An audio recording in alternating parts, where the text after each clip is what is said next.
Ryan, let me just start with you because all six indicted on 2 felony charges in Nevada. All of them. And by the way, you got a grand jury, right? This is your peers, right? This is people, other citizens looking at the evidence and the preponderance of the evidence and coming up with this conclusion. How significant is that? I think it's very significant for those 6 individuals. And then it's also a signal to these false electors in other states. Look at them. They've been left holding the bag. So Donald Trump's not indicted in Nevada. They are.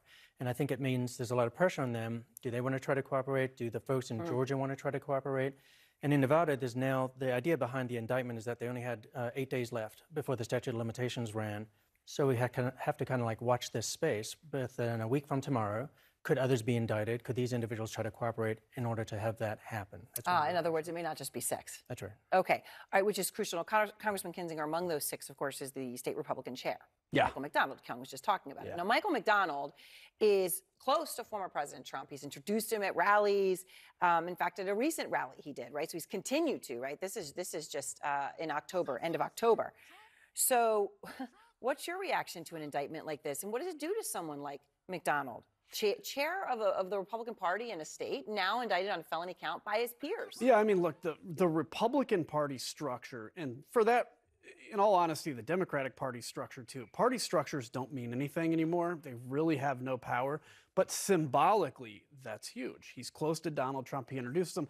But the cognitive dissonance that occurs in this, where he can say, for instance, well, Joe Biden is president.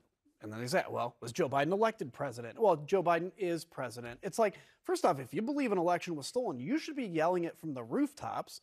And if you don't, just admit it. And so the problem is the base. It's a really good point. Right? If you still believe it, say it. Yeah. I mean, look, if truly, if the election was stolen, if I believe the election was stolen, you would never see me acquiesce to just, oh, Joe Biden's a president, even though I think the election was stolen.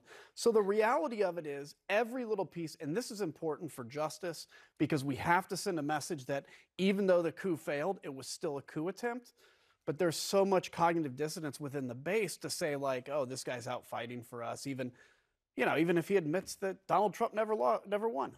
And so we talked about Ken Chesebro, who is the alleged architect of Team Trump's fake elector plot, by the way, in multiple states, right? So now, you've got him in Georgia, and now here he's working with investigators. What does working with investigators mean? Is that cooperating? Good question. So it looks like he might have been cooperating with Nevada and that this propelled the Nevada Attorney General towards indicting these 6. Yeah. And that on Monday of next week, he's, according to the Washington Post, going to be with the Attorney General of Arizona looking to cooperate. But what does cooperation mean? He gave similar statements to the Georgia prosecutors, but when the Washington Post actually reported what he said, it does not look like he's being fully candid and forthcoming. So a big question, what does cooperation mean and what is Ken Chesebro's definition of cooperation? Because that might change everything. If he's really going on a cooperation tour, then he's going to be able to hand these prosecutors really important information that could lead all the way to Donald Trump. But if he's not, and he's going to obfuscate and the like, which it seems to be what he did in Georgia, then that's Can they call him out? Can they do anything about it if that's what he's doing? Calling it cooperating but not? Absolutely. I think, in fact, he might risk perjury. And if he's lying to these investigators when he's actually supposed to be fully forthcoming, that's a real problem for him. And it just takes the wisdom of the investigators to know the case very well. And what's also now happening in Nevada and Arizona is they can learn from what happened in Georgia, see how it actually didn't really match up with the full record, and then they could actually press him. So, Congressman, we often hear people compare Trump to a mob boss in the sense that he doesn't have to tell people what to do. They know what to do. Totally. Well, now he himself is comparing himself to Al Capone. Okay. So he's decided to own that one. And then saying he would act like a dictator if he's reelected president just for day one, which I guess you could look at in any sinister way you wanted if it only takes a day to wipe everything out. This is what he said last night during a town hall.